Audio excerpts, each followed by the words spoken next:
இன்னைக்கு சமையல் இது காராமணின்னு சொல்லுவாங்க தெரியுமா? காராமணி அது போட்டு காரக்குழம்பு, கத்திரிக்காய் முருங்கைக்காய் அது போட்டு காரக்குழம்பு. அப்புறம் சௌ சௌ கூட்டு. அப்புறம் அப்பளம், இந்த ஜவ்வரிசி அப்பளம்னு சொல்லுவாங்கள்ல அது.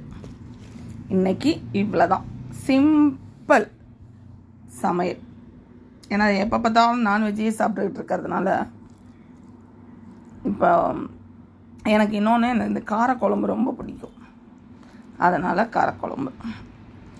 வாங்க சாப்பிடலாம். காட்டுங்க.